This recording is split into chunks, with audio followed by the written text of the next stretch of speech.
தஞ்சாவூர் மாவட்டம் கும்பகோணம் அருகே உள்ள சூரியனார் கோவிலில் திருக்கல்யாண வைபவம் கோலாகலமாக நடைபெற்றது. இந்த கோவிலில் ரத சப்தமி பெருவிழா கடந்த 9ஆம் தேதி கொடியேற்றத்துடன் துவங்கியது. இதனைத் தொடர்ந்து முக்கிய நிகழ்வாக 7ஆம் நாளில் சூரியதேவன், உஷாதேவி, சாயாதேவிக்கு திருக்கல்யாணம் நடந்தது. இதில் ஏராளமானோர் கலந்து கொண்டு சுவாமி தரிசனம் செய்தனர்.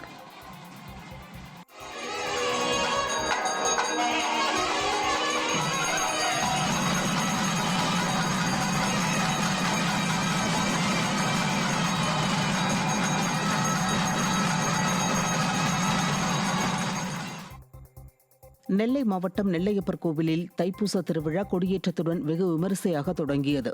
12 நாட்கள் நடைபெறும் இந்த திருவிழாவையொட்டி இன்று அதிகாலையிலேயே நடை திறக்கப்பட்டு திருவனந்தல் வழிபாடு, விஸ்வரூப தரிசனம், சிறப்பு பூஜைகள் நடத்தப்பட்டது. இதில் திரளான பக்தர்கள் கலந்து கொண்டு சுவாமி தரிசனம் செய்தனர். நெல்லுக்கு சுவாமி வேலிட்ட திருவிழா வரும் 19ஆம் தேதி என்றும் 25ஆம் தேதி தீர்த்தவாரி என தொடர் விழாக்கள் நடைபெற உள்ளன.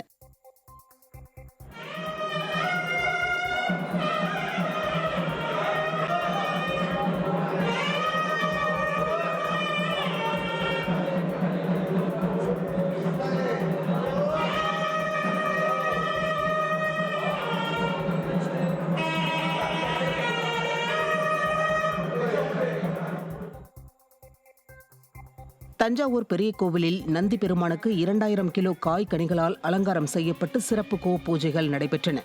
அப்போது 108 பசு கன்றுக்கு சந்தனம், குங்குமம் வைத்து தீபாராதனை காண்பிக்கப்பட்டது. பின்னர் பசுவிற்கும் கன்றுக்கும் சர்க்கரை பொங்கல், பழங்கள் வழங்கப்பட்டன. இதில் ஆயிரக்கணக்கான பக்தர்கள் கலந்து கொண்டு தரிசனம் செய்தனர்.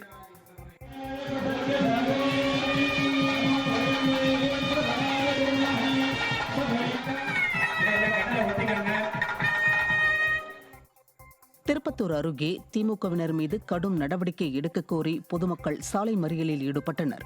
அரசம்பட்டியைச் சேர்ந்த அனுமுத்து மற்றும் அவரது சகோதரர் திமுக கிளைச் செயலாளர் ஆனந்தன் ஆகியோர் பொது வழி மற்றும் அரசுக்கு சொந்தமான இடத்தை ஆக்கிரமிப்பு செய்து சிமெண்ட் குடவுன் கட்டியுள்ளனர். இதனால் 10க்கும் மேற்பட்ட குடும்பத்தினர் பாதிக்கப்பட்டனர். இதுகுறித்து கேள்வி கேட்டவர்களை அனுமுத்து மற்றும் திமுக கிளைச் செயலாளர் ஆனந்தன் ஆகியோர் கடுமையாக தாக்கியுள்ளனர். இதனால் ஆத்திரமடைந்த மக்கள் தாக்கியவர்கள் மீது நடவடிக்கை எடுக்க கோரி சாலை மறியலில் ஈடுபட்டனர். எங்களுக்கு இந்த தண்ணி டேங்கு கீழே ரொம்ப அசுத்தம் பண்ணின்னு ஆக்கிரமிப்பு பண்ணி வச்சுன்னு இருக்காங்க. அனுமுத்து, ஆனந்தன், ஜெமினி அந்த குடும்பம் ரொம்ப காலம் ரொம்ப அட்டூழியம் பண்ணின்னு இது ஊர் ஆளுங்க யார் வந்தாலும் அடிக்கிறது தான். அவங்க ரவுடிசம் தான். சுகாதாரமான தண்ணி ஊர் மக்களுக்கு எல்லாருக்கும் கிடைக்கணும். அதுக்கு எங்களுக்கு அரசாங்கம் ஒத்துழைக்கணும். காவல்துறை எங்களுக்கு ஒத்துழைச்சி அது எங்களுக்கு அந்த ஆக்கிரமிப்பை மீட்டு கொடுக்குற மாதிரி ரொம்ப பணியோடு கேட்டுக்கிறேன். விழுப்புரம் மாவட்டம் விக்கிரவாண்டி அருகே சாலையிலேயே இரு தரப்பினர் மோதிக்கொண்டதால் பரபரப்பு ஏற்பட்டது. பனையபுரத்தை சேர்ந்த கோவிந்தன் என்பவர் தனது மனைவியுடன் இருசக்கர வாகனத்தில் சென்று கொண்டிருந்தார்.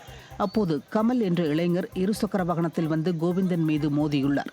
இதனால் இருவருக்கும் இடையே கடும் வாக்குவாதம் ஏற்பட்டுள்ளது.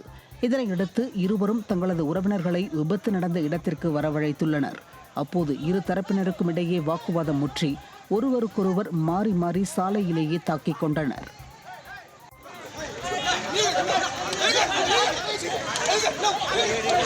No!